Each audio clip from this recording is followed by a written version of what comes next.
escuches a los mediocres que te dicen no se puede. No escuches a los cobardes que te dicen no te arriesgues. No escuches al desconfiado que te dice yo no creo.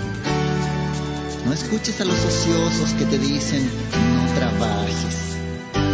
Ni escuches al fracasado que te dice no lo intentes.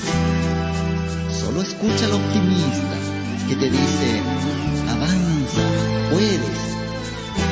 Solo escucha a los valientes que te dicen no te rindas. Escucha al inteligente que te invita a usar la mente. Escucha a los entusiastas que animan y dan aliento, a los grandes triunfadores que sueñan con lo imposible. Escucha a los que conocen el camino a la victoria. Ellos construirán mundos, imperios, galaxias, soles. Encontrarán. Bendiciones, queridos todos. Bienvenidos a nuestro especial de los sábados. Por ahora, por lo que falta de un año, de una hora. En el próximo año volveremos a estas 3 horas que a ustedes les gusta disfrutar de nuestros especiales. Recuerden siempre compartir nuestros programas, poner la campanita para que reciban la alerta de cada vez que transmitimos, porque no solamente estamos transmitiendo lo que se hace el saludo de la mañana, que además pues lo pueden encontrar en el Facebook Live a partir de las 5:30 de la mañana, el Notidía, que lo hacemos a las 11 de la mañana, de 11 a 12 de lunes a viernes, y los especiales que por ahora son los sábados a las 11 de la mañana, pero también transmitimos muchos en vivos de acuerdo a nuestra labor periodística y de los hechos que estén, valga la redundancia, sucediendo en esta zona del país y en el mundo entero. Todas las bendiciones para mi equipo de trabajo de Magazine Informativo Vive Consciente y Notidía, y todas las bendiciones para el equipo de trabajo de Último Minuto Cúcuta de su director Sebastián. También todas las bendiciones para ustedes, mis queridos oyentes, mis queridos cibernautas. Compártanos, síganos. Este programa de hoy es muy, pero muy importante. A un día de las elecciones, de los comicios regionales en Venezuela, en donde se elegirán 3.092 cargos, 23 gobernadores, 335 alcaldes, 253 legisladores y 2.471 concejales. Y el 85% de los venezolanos no está de acuerdo, no van a participar, saben que es un fraude y una payasada, como incluso algunos mandatarios internacionales lo han dicho. El fraude electoral anunciado en Venezuela, la campaña oficial para las elecciones regionales y locales del 21 de noviembre de Venezuela, recién empieza y recién se cierra, porque realmente campaña como campaña tal, corresponde a unos comicios, de eso no ha habido. Pero ya sabemos cuáles son los resultados. Es muy improbable que suceda algo diferente a lo que sucede en todas las elecciones en los últimos años en Venezuela.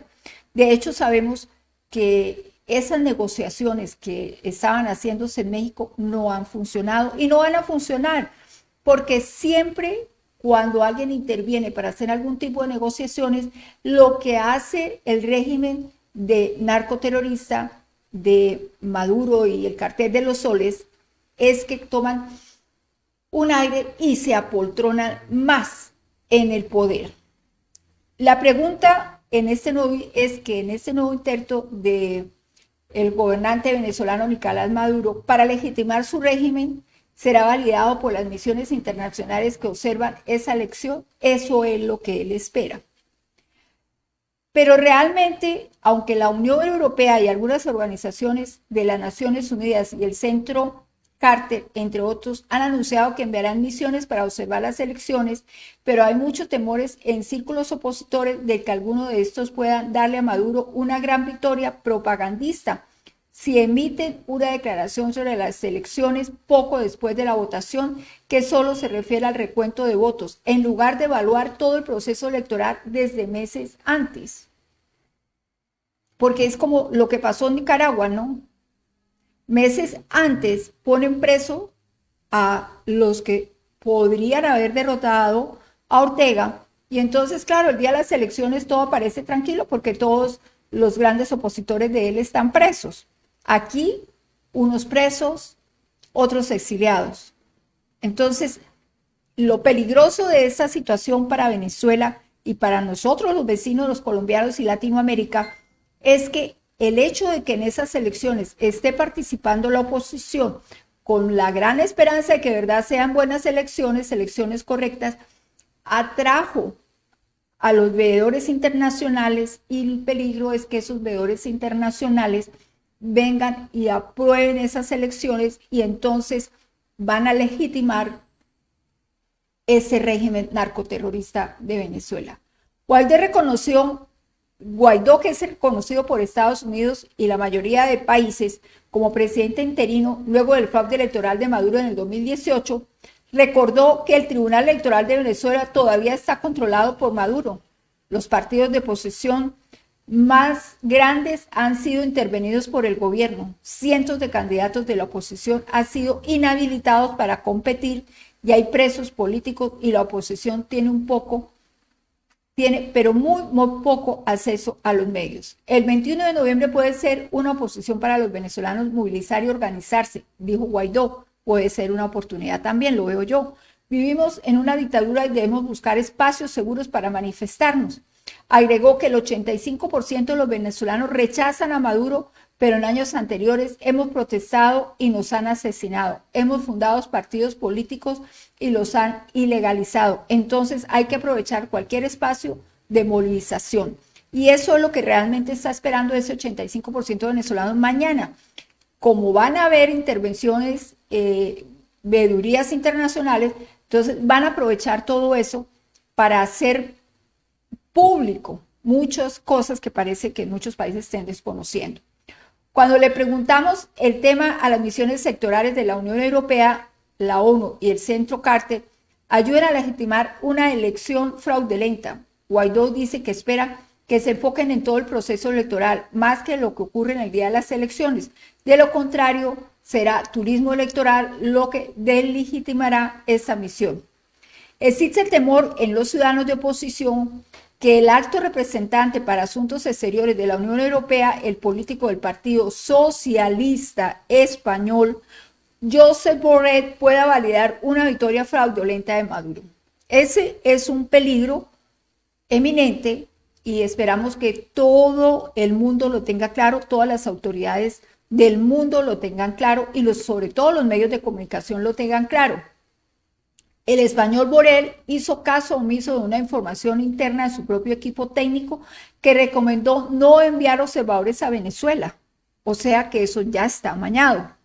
Informó el diario de Financial Times del 12 de octubre. El periódico citó un documento interno de la oficina de Borrell que dice que manda una misión electoral a Venezuela. Probablemente tendrá un impacto adverso en la reputación y credibilidad de los observadores de la web y legitimará indirectamente el proceso electoral de Venezuela. La misión de la web de más de 70 miembros está encabezada por Isabel Santos, una política del Partido Socialista Portugués. Ella dijo días atrás que su misión no enviará observadores al estado de Amazonas por razones de seguridad. Jennifer Linfield, directora de la misión de 6 personas del Centro Carter a Venezuela, dijo que su grupo se enfocará principalmente en las condiciones preelectorales. Eso es lo correcto. Dice que analizarán todo el proceso electoral, incluido la descalificación de candidatos y partidos por parte del gobierno y la restricción al acceso de la oposición de los medios de comunicación. Si eso es lo que harán las misiones internacionales, podría ser algo positivo, queridos oyentes, queridos cibernautas. Mañana ustedes ahí en las redes tienen que acompañar al pueblo venezolano. Tienen que acompañar al pueblo venezolano, no tanto replicar todas esas cosas a basura que habla Chávez y que habla, Chávez ya está muerto, pero dejó mucha basura andando. Que habla Maduro, que habla Diosdado y todos sus cómplices, ni la basura que replican sus cómplices internacionales. No, lo que hay que estar replicando en las redes es recordándole a estos veedores internacionales que vienen que no pueden calificar el proceso solamente por ese momento que es mañana, que tienen que tomarlo con anterioridad y tener en cuenta todos los presos políticos que están ahí guardados, que no les han permitido, no les permiten hacer política, y el hecho que no tienen garantías, que no pueden utilizar los medios de comunicación. Sobre eso es que tenemos que estar mañana pendientes en las redes, queridos. Si no, no estamos apoyando al hermano pueblo venezolano. No repliquemos tanto la basura que hablan los del gobierno narcoterrorista que están usurpando el poder en Venezuela. Enfoquémonos y focalicémonos sobre lo que está diciendo la oposición del área de Guaidó y sobre todo focalicémonos en recordarle a toda esa autoridad internacional que tienen que tener en cuenta todo el proceso con anterioridad, de los meses atrás, del hecho de que muchos de los líderes están detenidos o otros están exiliados y no pueden participar. Hay que tener todo eso muy claro. No tenemos esas fotos, ¿cierto? Ahí no tenemos un video. Es un fraude, es una payasada. Rechazo total de la mayoría de los países a las próximas elecciones de Venezuela. Se lee en muchos periódicos, se escucha en muchos medios de comunicación. Narcotráfico, terrorismo, G2, militares cubanos en las filas de las fuerzas militares venezolanas, rusos, Hezbollah. Esos son los actores y promotores principales del próximo fraude electoral. Y sobre eso, queridos oyentes, queridos cibernautas, es que mañana tenemos que estar focalizados. No compartir toda esa diarrea mental que hablan Maduro y sus secuaces. No, compartamos todo el momento, el hecho histórico de los meses anteriores a las elecciones de mañana. Tengamos en cuenta que las mismas autoridades internacionales lo están catalogando de fraude, que es una payasada, y que el narcotráfico, terrorismo, G2, militares cubanos en las filas de las fuerzas militares de Venezuela, los rusos, Hezbollah y los iraquíes, les faltó. Estos son los actores y promotores principales del próximo fraude electoral. Ahí tampoco tenemos un video, ¿verdad? Ahí tenemos una fotografía. Queridos, esa preparación de las elecciones para este domingo con el Congreso de la oposición a las urnas, aún sabiendo que no hay garantías, lo hacen como grito de auxilio a la comunidad internacional venezolana para recuperar a la autoridad internacional, para que Venezuela recupere su democracia. Este domingo se congelarán con los gobernadores, los alcaldes, la gobernadora será clave para el régimen de Nicolás Maduro. Más allá de escoger gobernadores y alcaldes, las elecciones de mañana domingo podrían servir como nuevo punto de partida para que el gobierno de Nicolás Maduro, que busca el levantamiento de las sanciones y las oposiciones, regrese a las urnas después de 3 años de saboteos.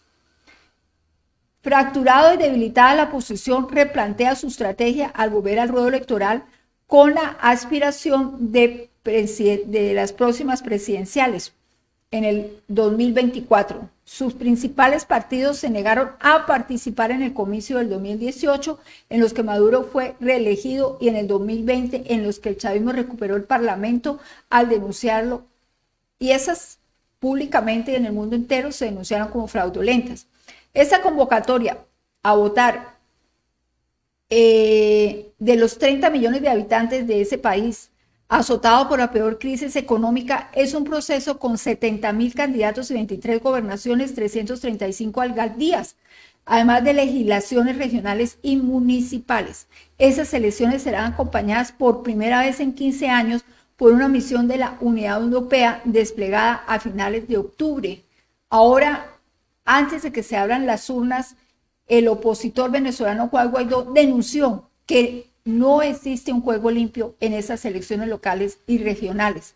El poder electoral de Venezuela no es independiente, está tutelado por la dictadura. Las tarjetas de los partidos políticos de la unidad de opositores siguen secuestradas y sus siglas entregadas a dirigentes pactados con la dictadura. Quiere decir, personas que se vendieron, gente que fue de la oposición y se vendió a la dictadura. Además afirmó que las autoridades no permiten el regreso de los exiliados, pese a que 3 de los candidatos opositores, Tomás Guaynapa en Caracas, José Manuel Olivares en el estado de La Guajira y América de Gracia en la gobernación de Bolívar, retornaron a su país, no han podido hacer campaña. A juicio del exdiputado, el ventajismo del régimen del presidente Nicolás Maduro es total, ya que se sirven de los medios de comunicación públicos para promocionar al oficialismo del Partido Socialista Unido de Venezuela y permiten inscripciones irregulares y hacer uso de los recursos públicos para ello, que está prohibido por la Constitución.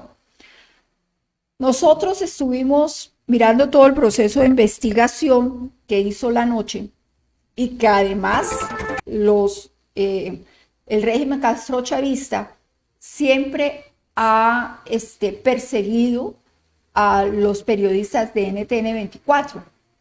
Y el programa La Noche ha sido, no es la primera vez, ya son varias veces en los que sea Chávez, sea Maduro, sea Diosdado, cualquiera de ese régimen, la ataca y la emprende contra algunos medios de comunicación. Vamos a ver.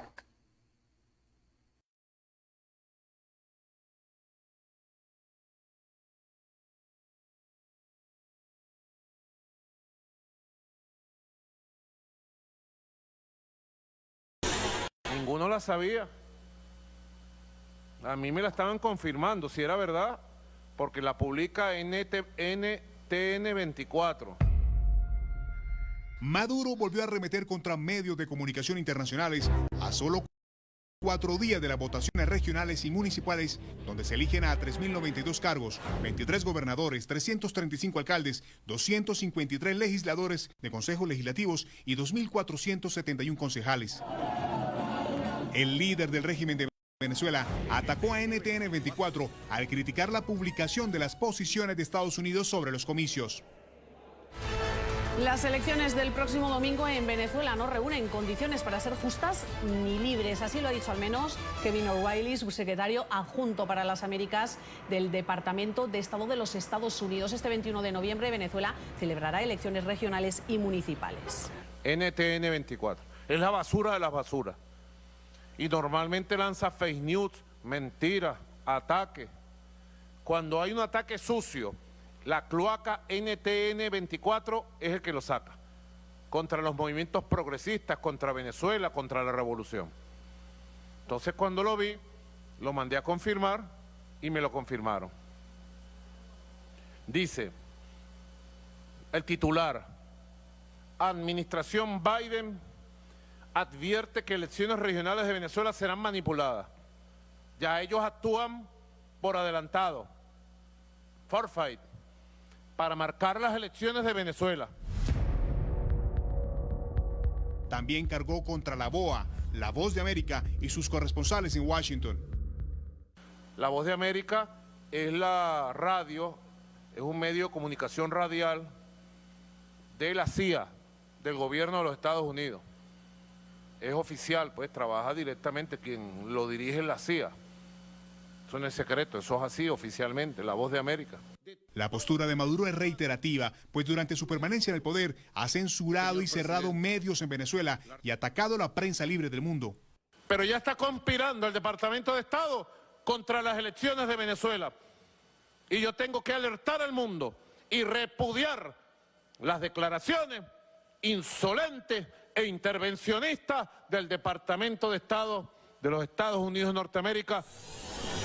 Durante los últimos 20 años en Venezuela se destacan 2 prácticas contrarias a la democracia. De un lado, el fraude electoral y del otro, el ataque a los medios de comunicación. Nicolás Maduro, el dictador de Venezuela, confirma esas prácticas antidemocráticas, de manera particular el respeto a los estándares internacionales sobre libertad de prensa y expresión. Ataca a los medios de comunicación para distraer los problemas internos.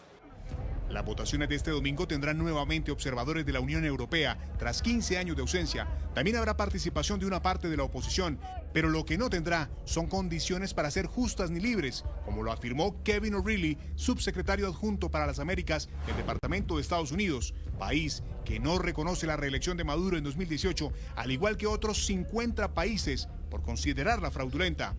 Prensa libre, verdad y transparencia, conceptos que le molestan a Maduro.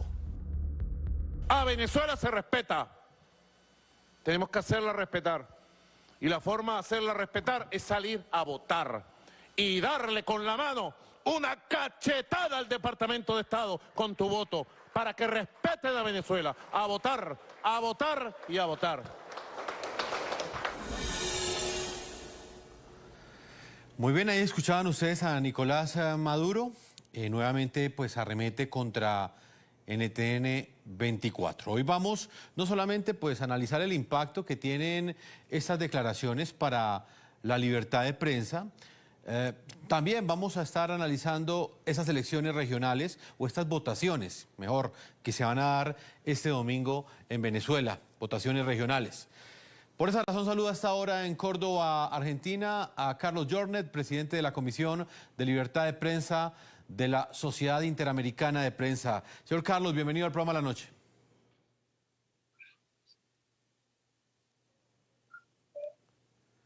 ¿Me escucha? Bueno, vamos a recuperar esta comunicación. En Caracas, Venezuela, está Carlos Correa, director de la ONG de Venezuela Espacio Público, una asociación civil que promueve y defiende la libertad de expresión. Carlos, bienvenido al programa La Noche. Buenas noches, muchísimas gracias por la invitación. Quiero conocer inicialmente su opinión, Carlos Correa, sobre lo que representan estas declaraciones que son entregadas por parte de Nicolás Maduro. Nuevos señalamientos en contra de la prensa que no pueden convertirse en un paisaje informativo porque pese a que son repetitivos, son muy graves. Incluso pueden poner en riesgo a nuestros corresponsales, a nuestros periodistas permanentes en Caracas, Venezuela.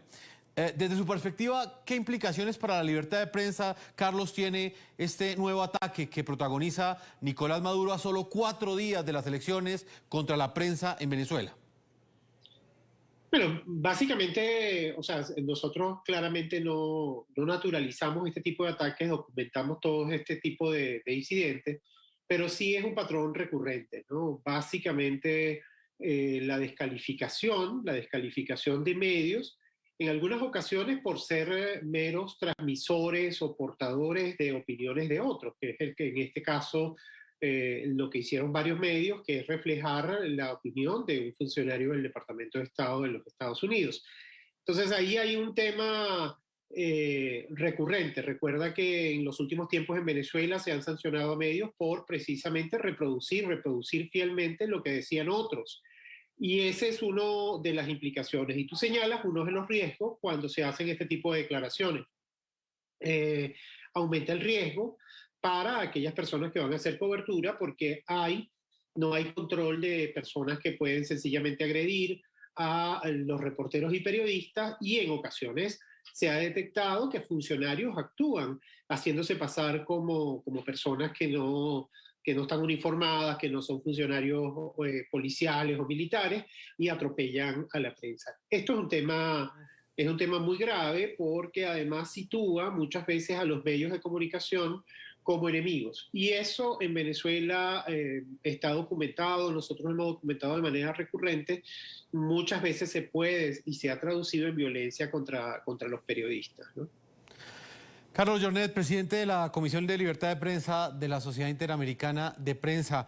¿Qué opinión tienen ustedes sobre estas declaraciones? De alguna manera, los medios de comunicación en Venezuela siempre han sido estigmatizados, han sido señalados, pero en este caso, la arremetida es por una publicación que hace NTN 24 en la que sencillamente informa que un alto funcionario de la Casa Blanca estadounidense pues ha hecho énfasis en que para los Estados Unidos las elecciones de este domingo no son ni justas ni libres. ¿Qué representa estas palabras de Nicolás Maduro, señor Jornet?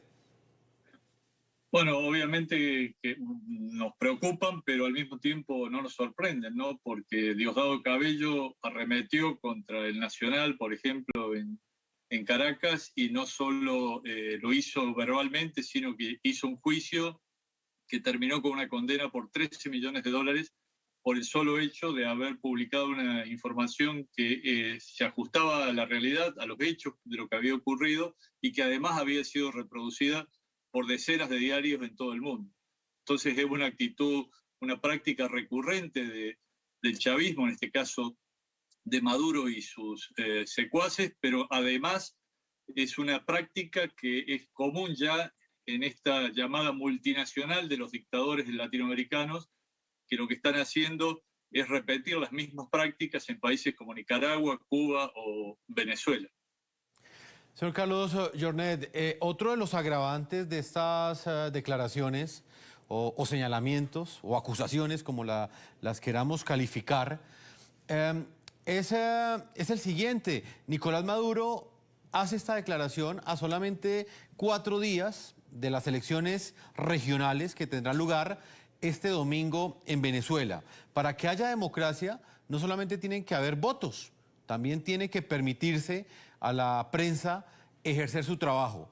En este momento, ¿cuál es la situación de la libertad de prensa en Venezuela en lo que tiene que ver con estos comicios electorales de este fin de semana?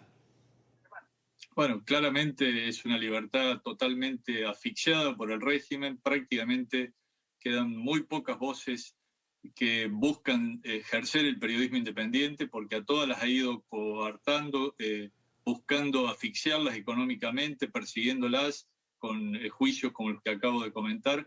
Pero, insisto, es la misma práctica que acaba de aplicar Daniel Ortega y su esposa Rosario Murillo en la reciente farsa electoral de Nicaragua, y es la misma práctica que viene aplicando desde hace décadas el castrismo en Cuba y que ha profundizado Miguel Díaz-Canel en el último año, y en especial a partir de las protestas del 11 de julio, y básicamente con la protesta que se iba a realizar ayer en la isla y que, anteayer en la isla, y que fue sofocada justamente persiguiendo opositores y silenciando a la prensa independiente.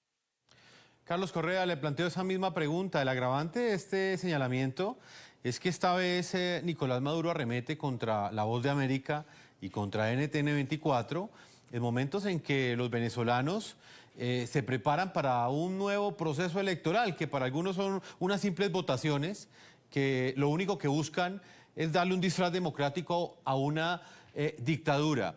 En ese contexto, ¿qué significan estas acusaciones contra la prensa? Bueno, es decir, no es de acuerdo a los estándares pues, de lo que significa una elección auténtica.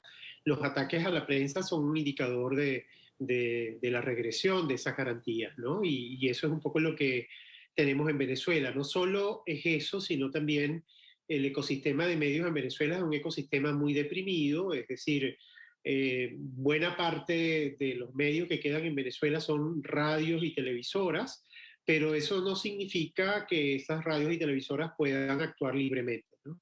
La gran mayoría de ellas son medios de comunicación que tienen un control muy fuerte a través de la Comisión Nacional de Telecomunicaciones, y eso, por supuesto, garantiza la posibilidad de una participación informada por parte de los electores. En Venezuela tenemos muchísimas zonas. Recuerden que estas elecciones son elecciones locales para alcaldías y gobernadores de estado, y allí muchas veces no hay información que permita hacer un escrutinio de lo público con los medios regionales. En Venezuela habían, por ejemplo, más de un centenar de medios impresos, y hoy apenas están circulando alrededor de 20, y cuando digo circulando significa con menos tirada y saliendo probablemente una vez a la semana. ¿Y dónde está el anclaje de la circulación de información? En Internet, pero allí también hay una presión muy fuerte. Este tipo de declaraciones lo que muestran son claramente una política restrictiva que no es un buen signo, y además, bueno, me imagino que va a ser considerado por los observadores, en este caso por la Unión Europea, que tiene la misión de observación más grande en este momento en el país, pero creo que sin duda no es un buen signo este tipo de declaraciones por parte de Nicolás Maduro. Carlos Correa, La sociedad venezolana hoy, ¿qué tan informada está para ejercer de manera legítima su derecho al voto el próximo domingo? Los sectores opositores en Venezuela han contado con los suficientes espacios de información para que de esa manera el voto sea libre y no sea una farsa como muchos ya anticipan. Miren, de acuerdo a la evaluación que nosotros hemos hecho, un poco de ese ecosistema de medios del que te estaba hablando y de cuál ha sido la oferta informativa que han recibido las personas y el comportamiento del canal del Estado y el comportamiento de los denominados medios privados, que si bien en Venezuela son mayoría, eso no quiere decir que sean medios independientes, ¿no? Un medio privado no necesariamente es un medio independiente, prueba de ello es lo que ha ocurrido en los últimos tiempos en Venezuela, donde sectores cercanos al gobierno han comprado medios y cambiado su línea editorial. Nosotros creemos que no hay una información suficiente. ¿Y por qué no hay una información suficiente? Bueno, porque la principal plataforma para la divulgación de esa información es los medios de comunicación independientes que ofrecen pues distintas perspectivas, y en Venezuela eso es muy restringido, es muy limitado. Las personas que quieren informarse en Venezuela tienen que hacer un gran esfuerzo, no es sencillo informarse en el país. Si usted quiere estar enterado, tiene que hacer un gran esfuerzo, y además ha habido muy poca información incluso por parte del ente electoral en relación al proceso mismo de votación. Entonces creo que hay una deficiencia en el acceso al conocimiento, por ejemplo, el perfil de los candidatos, aquellos que van a la reelección, muchos de esos candidatos no han rendido cuentas, es decir, hay un déficit muy importante en cuanto a la cantidad y la calidad de la información que reciben los potenciales electores. Señor Carlos Jornet, presidente de la Comisión de Libertad de Prensa de la SIP, de la Sociedad Interamericana de Prensa. Hablábamos al comienzo con Carlos Correa de otro de los puntos que también genera preocupación, y es que quizás se ha llegado de alguna manera al interior de Venezuela a naturalizar este tipo de ataques en contra de la prensa. Se lo planteo en el siguiente contexto. Las elecciones se van a realizar, pese a que hay grandes afectaciones a la libertad de prensa, a la libertad de expresión. Las elecciones del domingo se van a realizar, pese a que aún hay presos políticos que no pueden participar porque fueron privados de manera ilegal de su libertad. ¿Qué reflexión hace usted sobre la forma como la comunidad internacional o incluso al interior de Venezuela se han venido naturalizando este tipo de ataques a la prensa, como estas últimas dos declaraciones que entregó en contra de NTN 24 y en contra de La Voz de América? Sí, realmente escuchaba también en la presentación que hablaban de la expectativa en algunos países, en países europeos y en algunos observadores internacionales de que esto permitiera recuperar cierta institucionalidad. Lamentablemente creo que eso no puede ocurrir en un proceso electoral viciado como el que está ocurriendo en Venezuela o como el que acaba de ocurrir en Nicaragua, donde se persigue a los opositores, se los encarcela, se les instala un juicio sin fundamento alguno y donde se persigue a los periodistas y se silencian medios de comunicación. Decía Maduro en sus declaraciones que acá hay gente que está conspirando contra las elecciones. Claramente es así. Él es el principal conspirador contra las elecciones, contra elecciones democráticas, libres, abiertas, plurales. De ningún modo se puede legitimar un proceso como este, donde no existe libertad de prensa, donde los opositores son perseguidos y donde el presidente estigmatiza de este modo, donde descalifica totalmente e instala un discurso, un relato que se aleja mucho de la realidad. Entonces creo que de ningún modo se puede legitimar, ni siquiera con expectativas infundadas de que esto abra un espacio de institucionalidad. Creo que la democracia en Venezuela de ningún modo se va a ver reforzada después de este proceso, sino todo lo contrario. Carlos Correa, ¿cuál es su opinión? Si por un lado la oposición en Venezuela llega dividida a estas elecciones regionales el próximo domingo, pues la comunidad internacional también lo hace. Por un lado, para Estados Unidos estas elecciones son una farsa, para diferentes mandatarios de América Latina también lo son, pero por el otro lado vemos que hay sectores de la Unión Europea que califican estas elecciones como una oportunidad para lograr una recuperación de la democracia. Han utilizado una palabra que me llama muchísimo la atención: reinstitucionalizar a Venezuela, recuperar las instituciones, recuperar la libertad de prensa. ¿Usted cree que estas elecciones de este domingo son un camino en esa dirección? A ver, hay varios procesos como corriendo en paralelo, ¿no? Hay un proceso de negociación que se estaba realizando en México. Ese proceso está paralizado, es decir, todavía no sabemos. Imagino que después de estas elecciones vamos a saber cuál es el destino de esas negociaciones.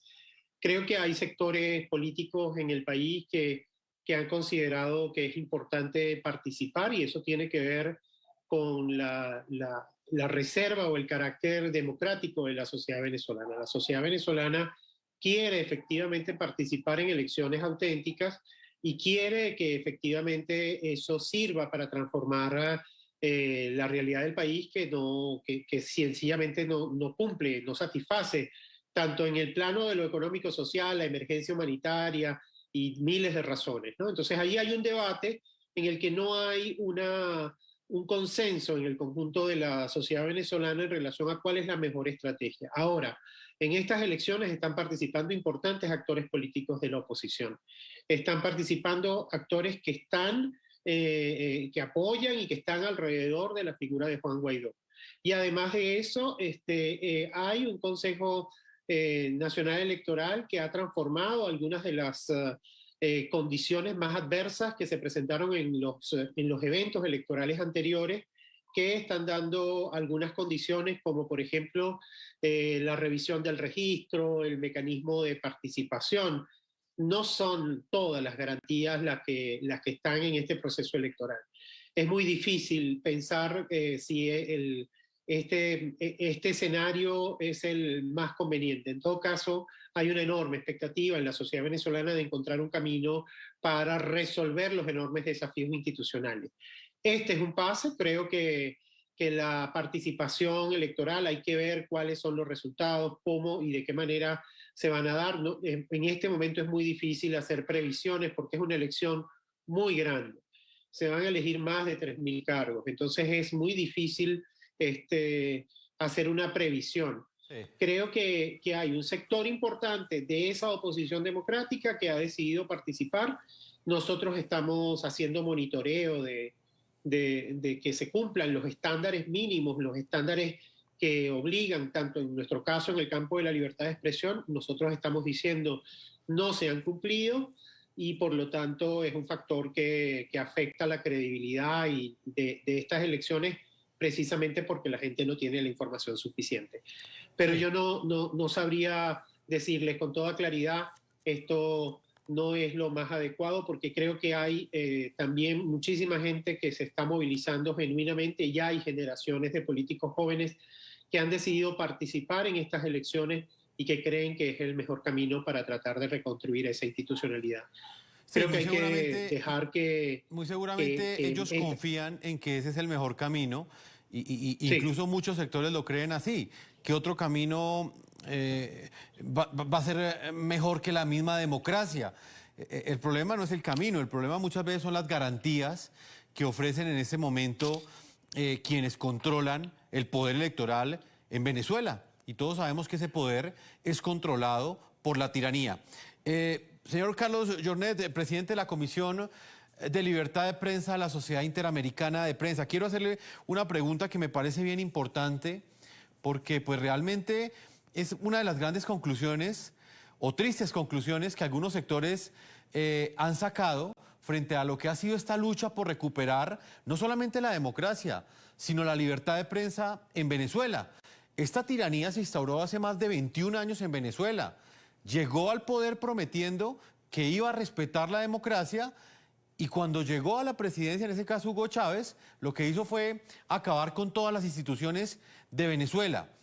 Una de esas conclusiones o tristes conclusiones que le planteaba es la siguiente, y es que finalmente es casi que imposible recuperar la libertad de prensa en una dictadura. De acuerdo con la lucha que ha dado la Comisión de Libertad de Prensa de la CIP, ¿usted qué reflexión hace sobre esto, señor Carlos Jornet? ¿Es completamente difícil recuperar la libertad de prensa cuando hay una dictadura de por medio que en muchos casos es apoyada por diferentes sectores de la comunidad internacional? Sí, sin duda. Realmente el esfuerzo que están haciendo los colegas venezolanos para mantener la subsistencia de sus medios y de las fuentes de trabajo es enorme, pero cada vez se enfrentan dificultades más graves. Y lo peor, usted mencionaba el caso de Venezuela, que lleva 21 años, pero cuando vemos lo que está ocurriendo en otros países, los procesos se van acortando, se van acelerando, porque es como que hay un know-how de esta multinacional de la dictadura. Y, por ejemplo, el caso de Nayib Bukele en El Salvador está avanzando sobre las instituciones y sobre la prensa de modo mucho más acelerado que el que ocurrió en Venezuela con Chávez o el que ocurrió incluso en la Cuba castrista. Entonces, es realmente preocupante porque esto es como una mancha de aceite que se va extendiendo sobre el continente luego de que vivimos una primavera democrática durante muchos años y que lamentablemente se fue degradando en muchos países de la región.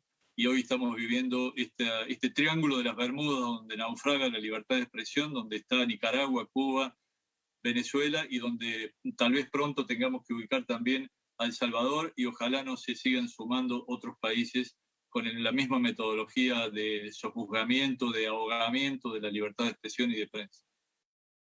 No escuches a los mediocres que te dicen no se puede. No escuches a... Mire, queridos, esa es la parte más peligrosa que hay, porque recordemos que Argentina pasó por lo mismo, que Perú, Bolivia, Nicaragua, Brasil, Venezuela, y muy peligroso para nosotros los colombianos. Entonces, el grave peligro es que se han estado... ¿Qué pasó?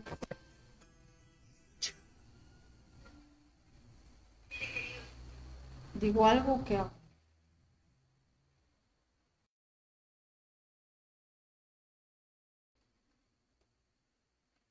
Mire, queridos, lo peligroso, como están diciendo estos caballeros en el programa de la noche, es que se vuelva costumbre que esas cosas pasan y la comunidad internacional, que es de la extrema izquierda, porque sabemos que el señor Bolet, que viene de España, pues es del Partido Socialista, ¿no? Entonces, incluso sabemos también que el gobierno usurpador de Venezuela pues los ha financiado. Sabemos que Chávez le dio mucho dinero a Iglesias para que hiciera sus campañas y quisiera crecer su partido. Entonces, es muy peligroso ese aval, que aunque pudiéramos mirar, qué bueno que vienen los veedores a mirar qué es lo que va a pasar en Venezuela, porque de todas maneras van a haber las elecciones, sí, muy bien. Pero vamos a ver, el peligro que sucede ahí es con qué actitud van a terminar ellos al final del comicio. Porque si no tienen en cuenta toda la elección, porque las elecciones no son solamente el momento del domingo, las elecciones son todo el proceso de campaña que ellos pudieron hacer. Vamos a ir escuchando toda esta explicación y por favor compartamos este programa, que es muy importante que la gente esté bien informada, no solamente por lo de mañana en Venezuela, sino también por nuestras propias experiencias y vivencias aquí en Colombia.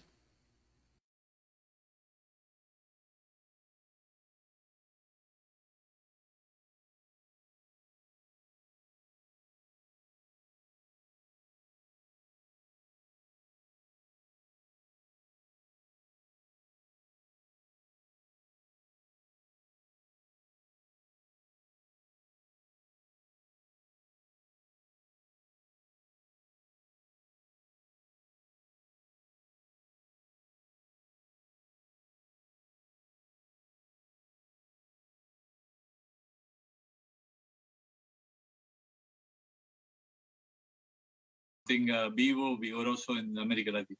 Muchas gracias. Vamos a una pausa comerciales. Cuando regreso estaré hablando con Carlos Correa nuevamente y con Nigmer Evans, es el director político del partido MDI, vocero de la coalición independiente y director de la plataforma comunicacional Punto de Corte. Un reconocido politólogo que estará con nosotros analizando las elecciones regionales de este domingo en Venezuela. Les pregunto para que participen en las cuentas de Twitter que aparecen en la parte inferior de nuestra pantalla. Para usted, ¿estas elecciones son un fraude electoral? ¿No es ni siquiera necesario ir a la urna? ¿O por el contrario son una oportunidad para recuperar la democracia en Venezuela, para emprender este camino que muchos defienden? Sus opiniones en @lanoche, NTN24, @segurizati, NTN24 y @Jefferson, NTN24, mi cuenta personal. Una pausa y ya volvemos a la segunda parte de este programa La Noche. Y es que este domingo 21 de noviembre Venezuela será escenario nuevamente de unos cuestionados comicios. Serán las elecciones regionales que para esta ocasión cuentan con la participación de algunos sectores de la oposición al régimen de Maduro, pese a la falta de transparencia y de garantías. Aunque los opositores que participan del proceso están aglutinados en la denominada Plataforma Unitaria Democrática, lo cierto es que las divisiones persisten, así como la voz fuerte de los líderes que no están de acuerdo con participar en estas elecciones regionales. La agrupación lleva por nombre Plataforma Unitaria Democrática. Esta plataforma agrupa a los principales partidos políticos de la conocida Mesa de la Unidad Democrática MUD, aliados del mandatario interino Juan Guaidó. Recordemos que la MUD, la mayor coalición antichavista, fue inhabilitada por el Tribunal Supremo de Justicia y el Consejo Nacional Electoral del régimen en 2018.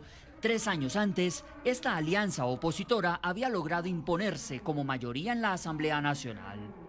En la hoy Plataforma Unitaria Democrática están los partidos Un Nuevo Tiempo, Primero Justicia, Acción Democrática, COPEI, Voluntad Popular, el Movimiento Progresista de Venezuela, Convergencia, La Causa R y Bandera Roja. Esta coalición, que representa al gobierno interino de Guaidó en los diálogos de México, anunció su participación en los comicios municipales y regionales del próximo 21 de noviembre. Sabemos que estos comicios no serán unas elecciones justas ni convencionales. La dictadura ha impuesto obstáculos graves que ponen en riesgo la expresión de cambio del pueblo venezolano. Sin embargo, entendemos que será un terreno de lucha útil para fortalecer a la ciudadanía e impulsar la verdadera solución a esta grave crisis de nuestro país. Unas elecciones presidenciales y legislativas libres. Que para los partidos que han decidido participar en el evento del 21 de noviembre, la decisión fue producto de un proceso arduo que hoy sigue y que el país exige sea unitaria para dar la pelea en otro frente de lucha, pero trabajar por el mismo fin y ampliar espacios de participación de la gente. Como también la de los partidos que decidieron no concurrir por no existir condiciones para elegir. Todos son parte de la plataforma unitaria, de la unidad. Y desde esa unidad hemos luchado siempre y vamos a seguir luchando. Sin embargo, colectividades como La Causa R se apartaron de la decisión de participar en las próximas elecciones. La Causa R hace aproximadamente 2 meses decidió no convalidar el fraude y la farsa electoral convocada por el dictador Nicolás Maduro para el próximo 21 de noviembre con elecciones regionales.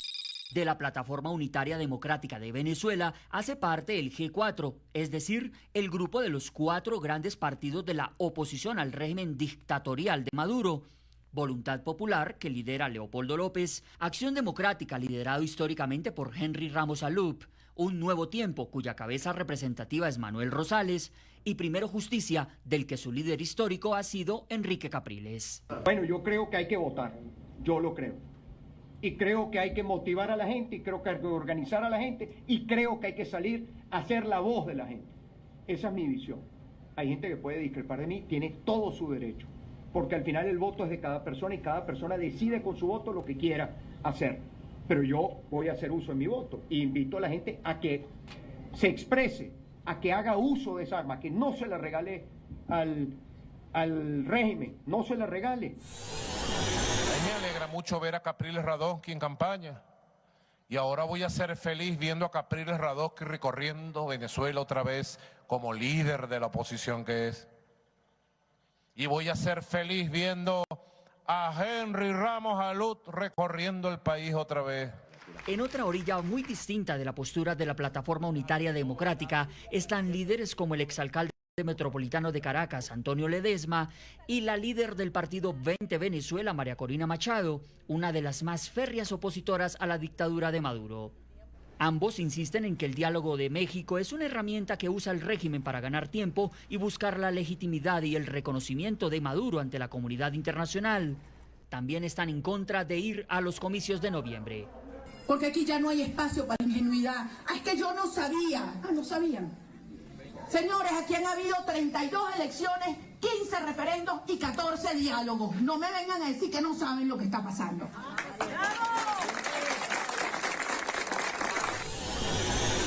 En Venezuela se va a hacer el próximo 21 un amago electoral. Un amago porque eso no son unas elecciones. La gente va a votar pero no va a elegir, esa es la verdad. Y sé que hay mucha gente que de buena fe está embaucada en ese proceso porque tiene la idea de que puede ganar una alcaldía o una gobernación y nos preguntamos ¿para qué una alcaldía o una gobernación en un país donde el régimen ha desmontado el Estado de Derecho? Así las cosas, el panorama político en Venezuela sigue siendo el de una oposición al régimen altamente dividida, mientras que Maduro posa de demócrata y mantiene suspendidos desde el pasado 16 de octubre los diálogos instalados en México el 3 de septiembre, como represalia a la extradición a Estados Unidos de su alfil Alex Saab, a quien le había dado el estatus de negociador. Ese es el pulso electoral que se da en Venezuela. Ahí ustedes escuchaban diferentes voces de la oposición y sus opiniones frente a estas elecciones de este domingo en Venezuela, votaciones regionales. Nigmer Evans, ¿qué opinión tiene usted? Saludo al director político del partido MDI, vocero de la coalición independiente y director de la plataforma comunicacional Punto de Corte, reconocido politólogo. ¿Estas elecciones son una farsa o son una oportunidad para reinstitucionalizar el país, para avanzar en ese camino de recuperar la democracia, para abonar ese terreno de lucha útil, como decía esta dirigente opositora en este informe que nos presentó Jorge Arián Orozco? Nigmer, bienvenido. ¿Cuál es su opinión? En dictaduras no hay nunca condiciones plenas para avanzar en un proceso electoral, pero puede haber procesos electorales y consultas que pueden dar al traste con las dictaduras. Solamente recordar la consulta que se hizo en Chile, creo que es una referencia suficiente como para darnos cuenta que abandonar el terreno electoral muchas veces puede ser un error, muchas veces puede ser un acierto. En Venezuela se abandonó el terreno electoral, pero con eso hubo una desconexión con la gente, con la capacidad de la posibilidad de la organización de los partidos políticos para avanzar. Y hoy la gente, así como en el 2008, demandó y adelantó el hecho de que no iba a existir unas elecciones presidenciales que considera una farsa, hoy está demandando que los partidos políticos y las organizaciones políticas participen tratando de hacer lo que puedan hacer en función de poder reconquistar terrenos y no abandonar espacios desde el punto de vista estratégico para no terminar entregándole todas las alcaldías y todas las gobernaciones, consejos legislativos y cámaras municipales a el régimen que está tratando de abrir un compás, de tratar de refrescar, de remozar su imagen ante unos observadores internacionales que están a la posibilidad de que en Venezuela haya algún tipo de mínimas condiciones para poder avanzar hacia la reconquista de espacios por parte de la oposición venezolana, que es absoluta mayoría, pero que lamentablemente va dividido. Y va dividido como consecuencia de la misma oposición, porque si sabemos muy bien que el gobierno de Maduro, que el sistema que impera en Venezuela ha ido utilizando herramientas para ir fraccionando y para ir dividiendo a la oposición, pues la oposición no ha tenido consciente de esta situación, no ha tenido la capacidad de contenerse, especialmente un sector que es el G4, que se autoerige y se autodenomina la mayoría o los partidos más grandes de la oposición, cuando en Venezuela hay una poderosa recomposición de las fuerzas políticas.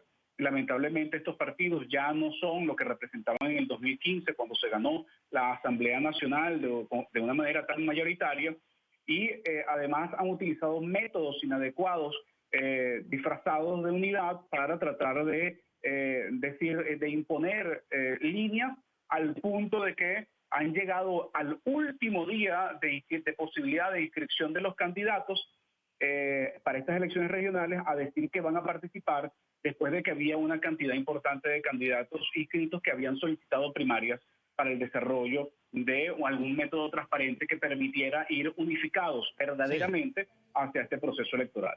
Enimer, es evidente que la estrategia de la oposición en Venezuela es de largo plazo, es de alguna manera establecer un cronograma electoral que permita en el 2024, inclusive en el 2022 también, poder revocar el mandato de Nicolás Maduro y de alguna manera acabar con la dictadura.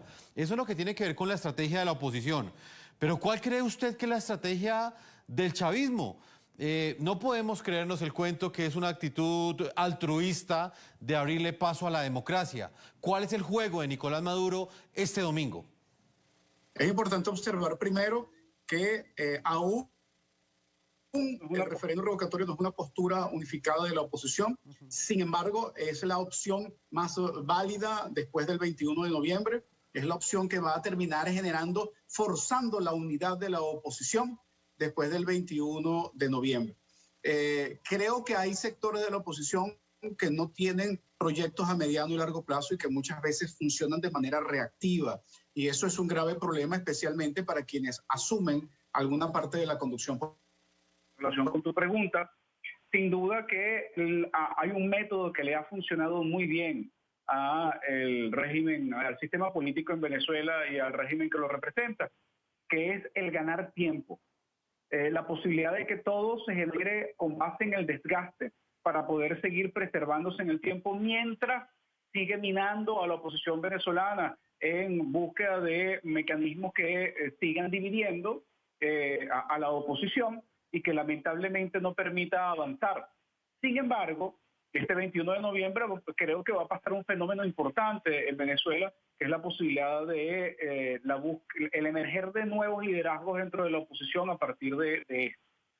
Y creo que ese nuevo liderazgo tiene un reto muy importante, que es el no permitir que Maduro siga fraccionando y dividiendo a la oposición venezolana, plantear una política clara al país y sobre ello plantarse firmemente ante la convicción de solicitar el referéndum revocatorio e irse preparando de una vez por si esto falla, pero con la voluntad de que esto se concrete, a las elecciones del 2024, unas primarias presidenciales que tienen que irse organizando de una vez para poder tener liderazgos claros que conduzcan a unas próximas elecciones presidenciales libres, como consecuencia de un referéndum revocatorio o como consecuencia de un proceso de negociación. Carlos Correa, rápidamente, porque el tiempo se me agota. ¿Votar en las elecciones de este 21 de noviembre es legitimar la dictadura de Nicolás Maduro? No necesariamente. Votar es el ejercicio de un derecho individual y creo que fundamentalmente responde a la conciencia de cada persona. Como ustedes reflejaban al principio en el reportaje y que ahora escuchan a Nigmer también expresándolo, hay distintos sectores que tienen una aproximación, yo siento cada vez más concurrente en relación a la necesidad de participar en estas elecciones. Hay sectores que han decidido no participar y que de alguna manera la están cuestionando abiertamente, pero votar en estas elecciones no significa refrendar o validar la dictadura o el régimen de Nicolás Maduro. Sencillamente es una posibilidad, una estrategia de mediano y largo plazo, por supuesto, porque no hay opciones de corto plazo. Quizás ese ha sido uno de los errores que uno ha percibido en Venezuela, que es que se quieren soluciones rápidas, instantáneas, y hay que pensar con estrategias mucho más de mediano y largo plazo. Creo que es una posibilidad y creo que así lo ven algunos sectores para acumular fuerzas, otros lo ven como esa opción de legitimar a Nicolás Maduro. Pero claramente no escuches a los mediocres que te dicen no se puede. No escuches a los cobardes que te... Mire, queridos, es muy importante comprender la importancia de mañana, para que también cada uno de la manera que entiende a Dios esté pidiendo y reclamando misericordia y compasión para el pueblo venezolano, que la justicia se ponga a favor de la verdad, a favor de los derechos de todos esos venezolanos a los que les han vulnerado sus derechos, y que cualquier situación que los venezolanos hayan desencadenado, que ha traído como consecuencia esto, sea perdonado y olvidado, y haya nueva oportunidad para ellos, queridos. Es muy peligroso todo lo que está pasando en Venezuela. Y claro, nosotros pues seguimos con nuestra vida diaria y muchas veces no tenemos en cuenta y no nos ocupamos porque a veces también creemos que no podemos hacer nada más. Pero vuelvo y les digo, mañana es muy importante estar apoyando a los venezolanos, estar haciéndole esa veeduría desde las redes al gobierno castrochavista, narcoterrorista de Venezuela, y sobre todo estar muy alerta con esas personas, con esos veedores que vienen de España, que son del Partido Socialista de España. Hay que estar muy alerta con eso y con los de la Comunidad Europea, que también hay algunos que son de extrema izquierda y van a querer hacerle el juego a Maduro. Pero nosotros somos todos veedores de eso. Mire, queridos, no podemos dejar pasar sin hablar de hechos que vinculan a Colombia y Venezuela con esta situación. Y el camino que ya está, como decimos, caminado, realizado y organizado para que las elecciones del 2022, Colombia, que es la joya de la corona de la democracia de Latinoamérica, sea apoderada por los de la extrema izquierda.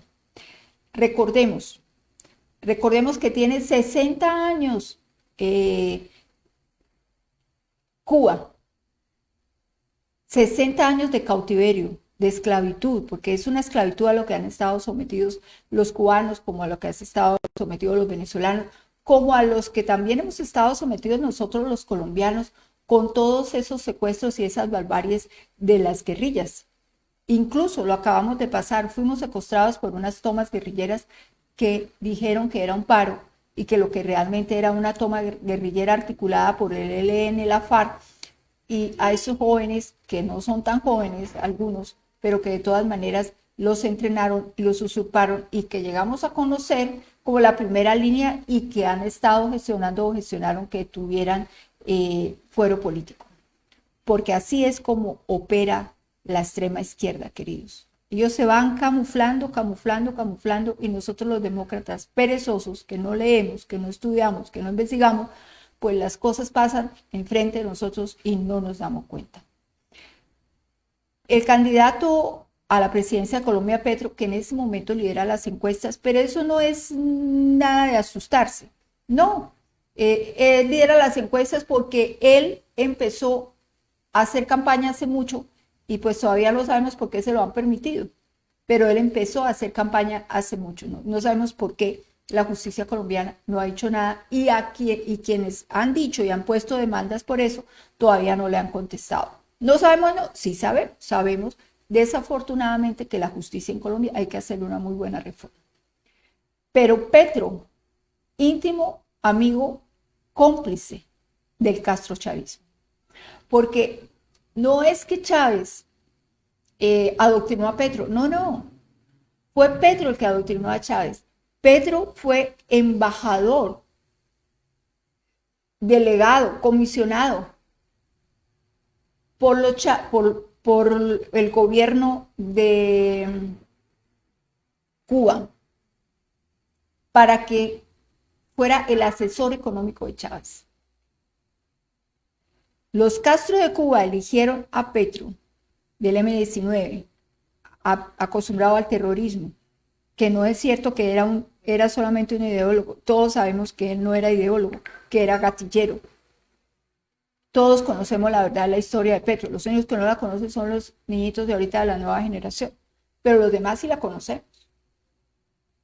Él siempre pegado a Fidel Castro, porque recordamos que se fue para allá sin permiso del Congreso colombiano y después apareció, como siempre, todas las mentiras de él, que era que tenía un cáncer y en Colombia no había médicos que lo pudieran valorar y por eso se fue allá, ¿no? Y el cáncer le duró el tiempo que estuvo allá, porque llegó acá y no tenía ningún cáncer. Un experto en estrategias de expropiación, un experto en destruir la economía de las democracias.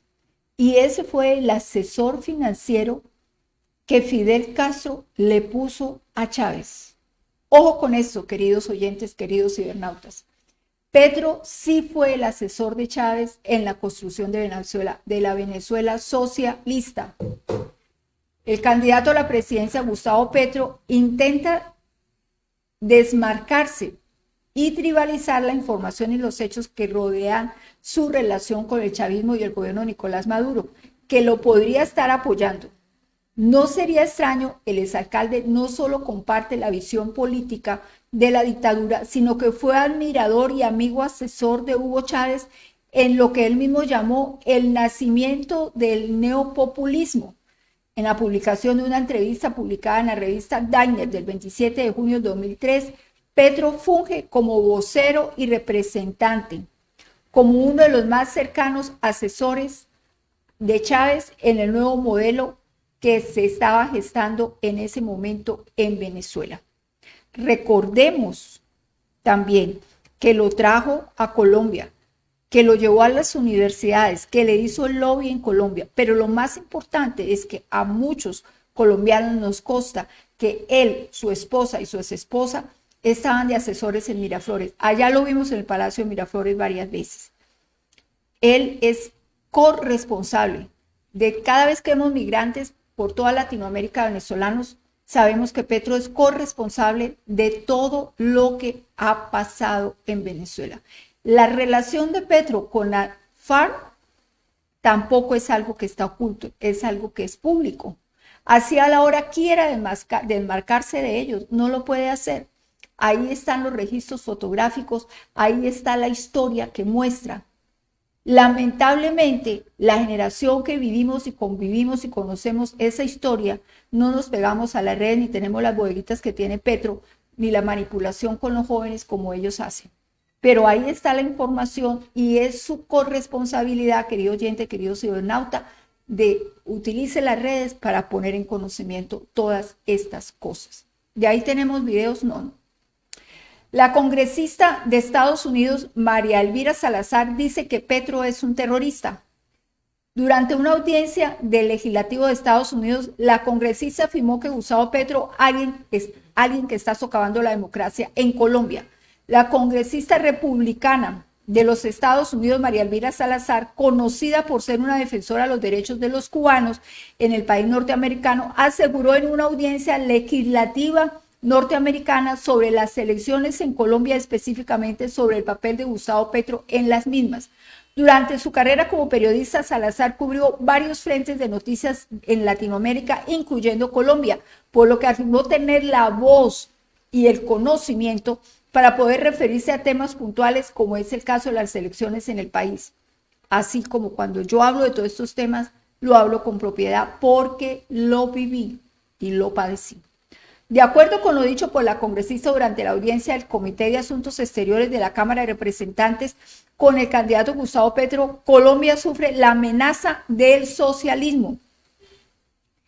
La congresista Salazar afirmó que el aspirante al movimiento Colombia Humana busca el socialismo y el marxismo, que es lo que trae la miseria y la opresión. Hay muchos exiliados colombianos en mi distrito, nadie se quiere ir de su país. Todos quieren vivir en Colombia, disfrutar de sus fincas, estar con su gente, que nadie tenga que quitarles nada y que haya una guerrilla amenazándolos tampoco. Afirmó que como hija de cubanos exiliados sabe que en Latinoamérica se quieren libertad y democracia y que no se requiere un burócrata represor, se perpetúe en el poder para toda la vida, que es lo que según ella es lo que quiere hacer Petro para Colombia. Y recordémoslo, queridos, que él lo dijo, que para hacer los cambios que quería en Colombia se requería más de los 4 años.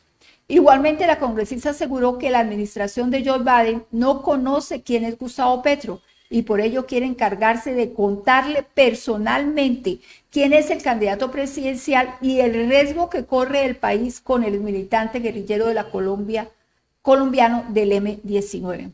Durante la audiencia del Comité de Asuntos Exteriores de la Cámara de Representantes de los Estados Unidos, Salazar se refirió a Gustavo Petro y afirmó que es un ladrón, un socialista, un marxista, un terrorista y está liderando las encuestas en las presidencias de Colombia. ¿Qué es un ladrón? Claro, eso lo sabemos. Mire cómo dejó la alcaldía de Colombia, la alcaldía de Bogotá, mire cómo dejó eso. ¿Qué es un socialista? También. ¿Qué es un marxista? También. ¿Qué es un terrorista? Claro que sí, tiene las manos manchadas de sangre. y está liderando esas encuestas en la presidencia de Colombia. En el exterior, están muy preocupados por eso. Nosotros los colombianos también. Pero también tenemos la calma, que es que así pasa. ¿Por qué? Porque él ya tiene adelantado el camino, porque él está haciendo campaña desde hace rato. Aquí, hasta ahora, los candidatos están haciendo coaliciones. Por ejemplo, el Centro Democrático el lunes sale diciendo ya quién es su candidato. Pero los demás grupos hasta ahora van a empezar a hacer ese proceso que ya hizo el Centro Democrático. De esto tenemos un video de nuestra amiga Andrea Nieto, que ella nos lo cuenta con su estilo. Soy María Andrea Nieto y esto es El Control. Hoy le haremos el control a una voz muy crítica contra Gustavo Petro en el Congreso de Estados Unidos. Sí, les hablo de la representante de la Cámara por el Partido Republicano, María Elvira Salazar, que causó un gran revuelo con estas palabras. Así quedó registrado en la cuenta de Twitter del representante a la Cámara por el Centro Democrático aquí en Colombia, Juan David Vélez. Now let's go to Colombia. President Biden's top advisor, his name is Juan González, said that Mr. Biden no tiene idea quién es Gustavo Petro. He has no idea who Gustavo Petro is. I'm going to tell you who he is. He's a thief, he's a socialist, he's a Marxist, he's a terrorist, and he's leading the polls for president of Colombia. Do you share my opinion about Petro? I served as Deputy Chief of Mission in our embassy in Bogota. I have met him, and just note that the election is a decision for the people of Colombia. I'm asking you, what do you, the State Department, thinks about Mr. Petro? What's your opinion of him? I'm not going to characterize the candidates in Colombia. Note that it's a decision for the Colombian people, and we hope for a free, fair, and transparent process. But you want the best for the people of Colombia, and you do not want a Marxist in power, do you? Someone that is undermining the Colombian democracy.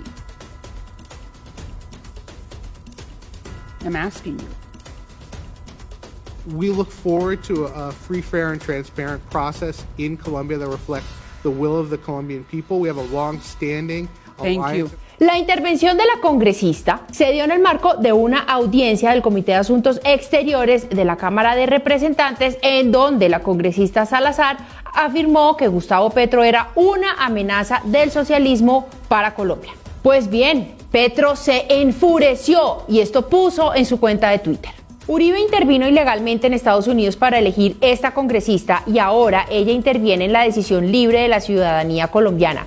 Soy senador de la República de Colombia gracias al voto de 8 millones de ciudadanos y ciudadanas. Respete. Sí, señores, a Gustavo Petro no le gusta que nadie hable de él.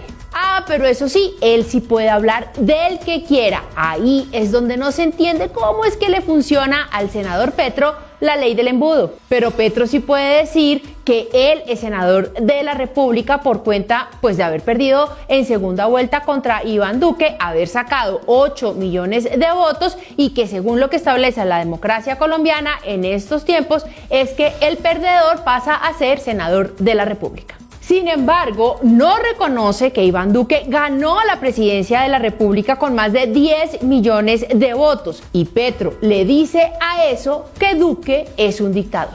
Según Petro, la congresista Salazar, que le dijo que he's a thief, he's a socialist, he's a Marxist, he's a terrorist, está interviniendo en la política colombiana y que eso no se puede hacer, pero entonces Petro sí pudo intervenir en la política española cuando invitó a todos los españoles que viven en Madrid a que votaran por Pablo Iglesias el pasado mes de abril de este año. Invito a toda la ciudadanía colombiana con capacidad de votar a elegir en la ciudad de Madrid, España, a Pablo Iglesias como presidente de la comunidad.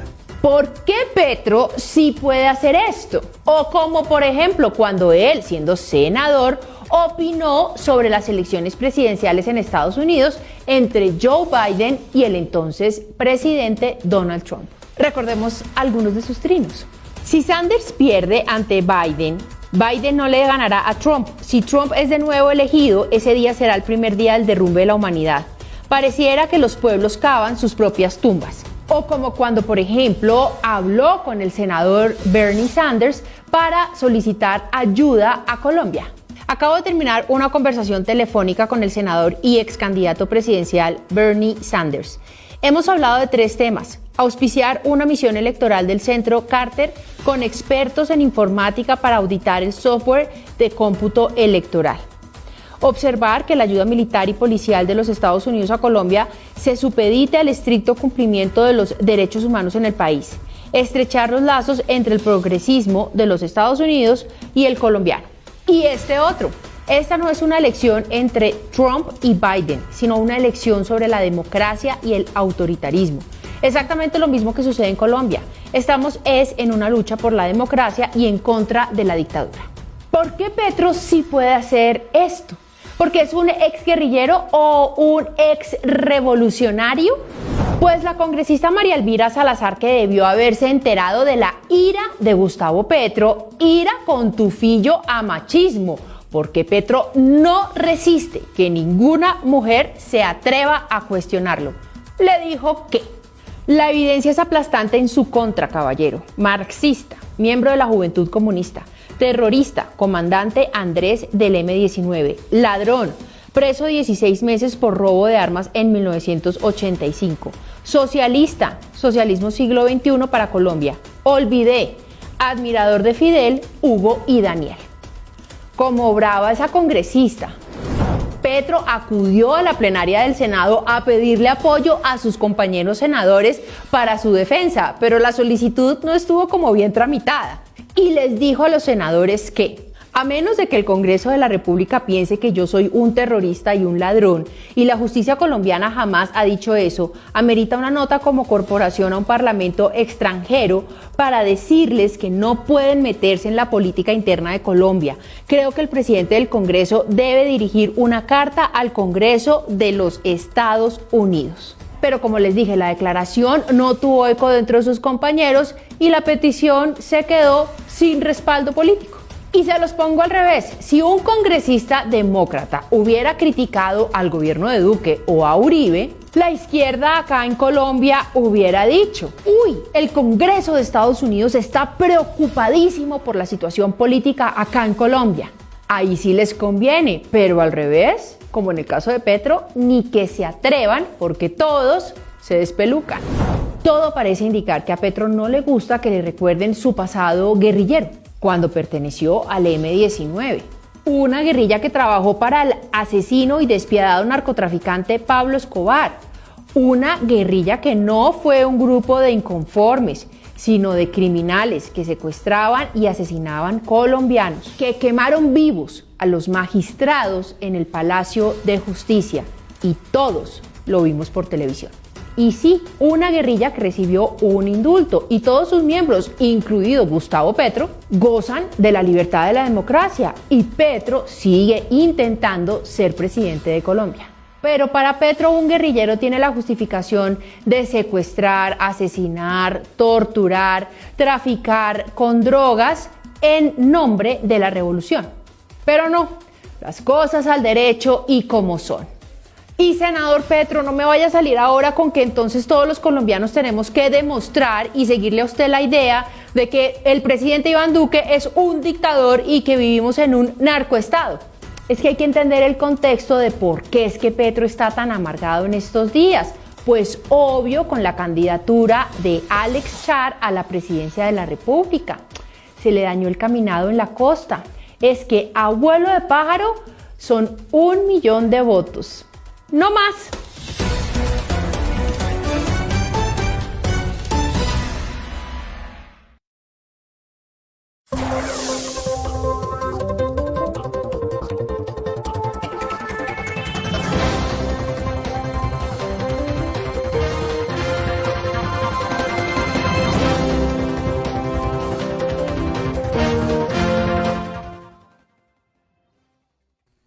Mire, queridos, seguimos con la alerta de la votación de mañana de Venezuela y haciendo todos esos inventarios como el que hizo nuestra amiga Andreani de todo el control.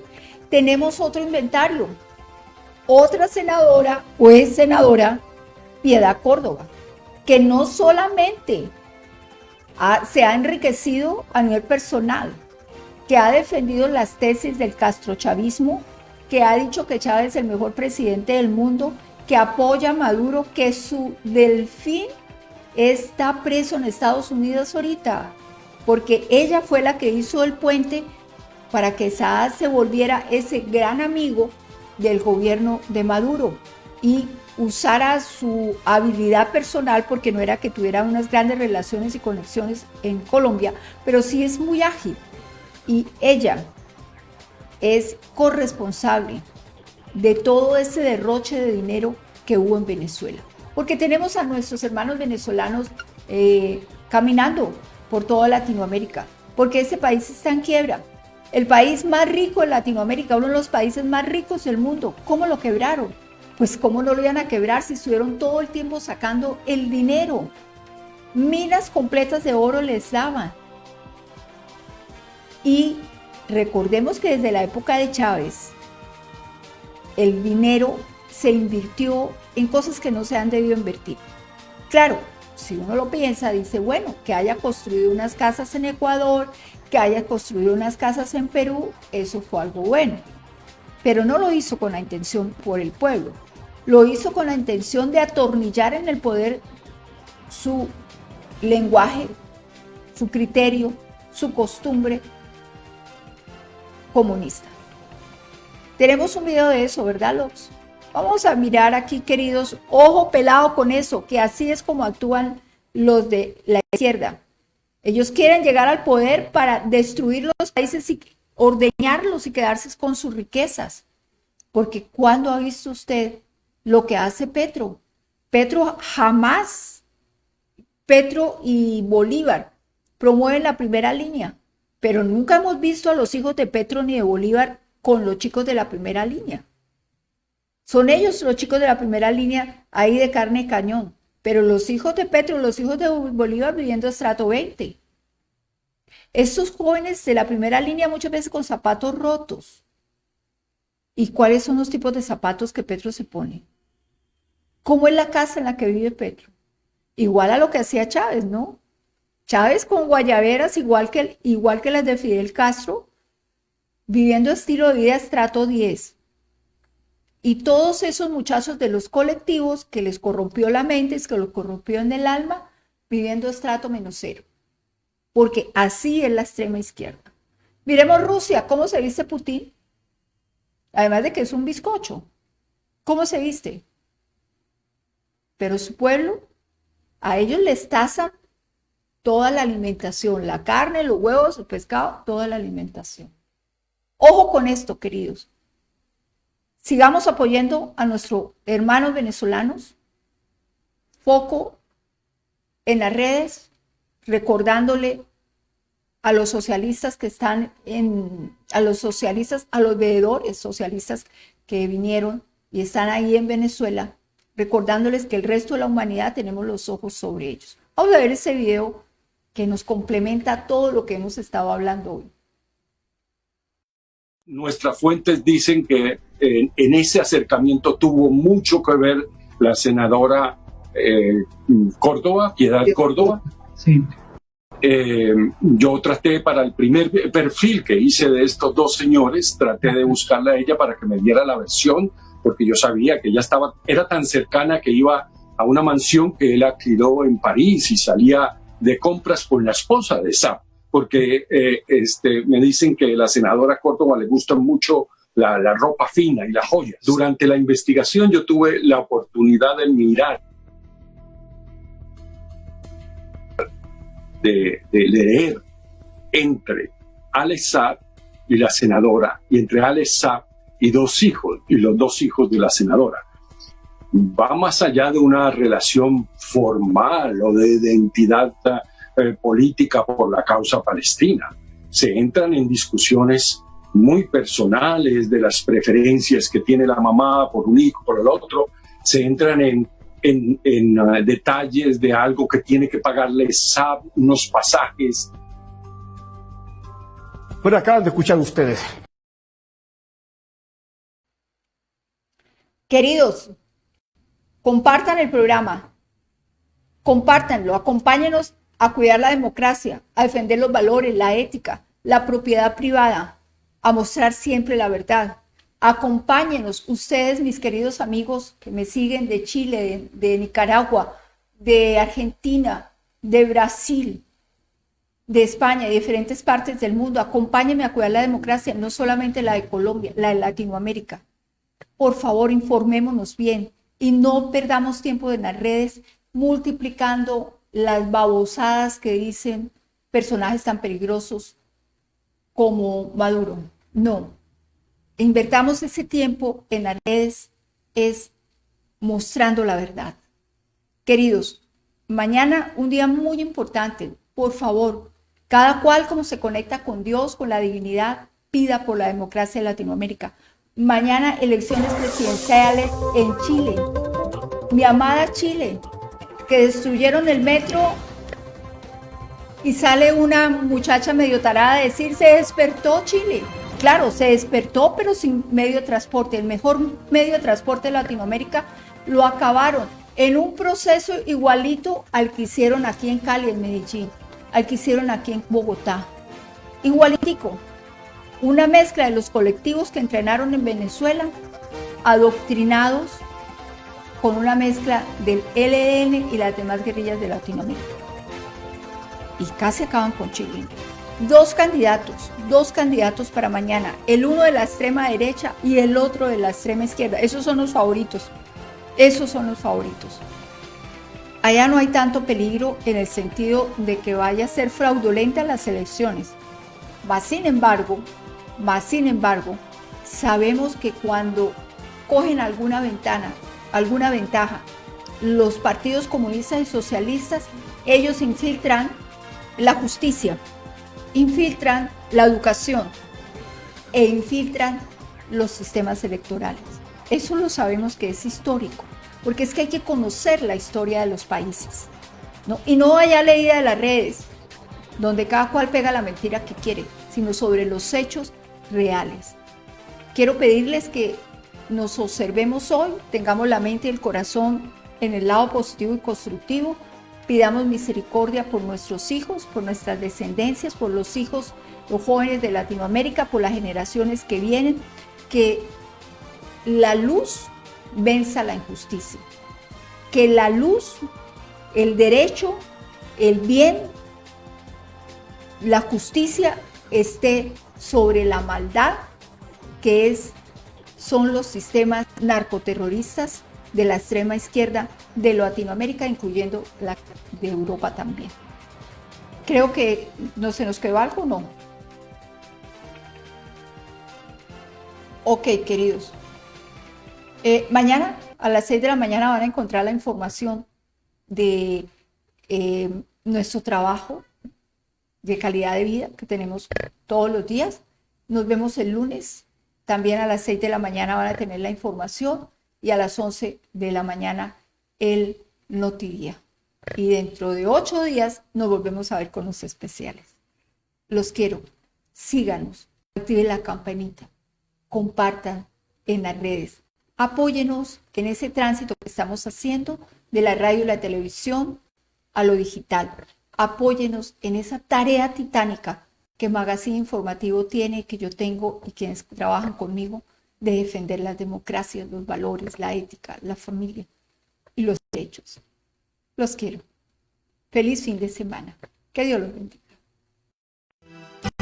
No escuches a los mediocres que te dicen no se puede. No escuches a los cobardes que te dicen no te arriesgues. No escuches al desconfiado que te dice yo no creo.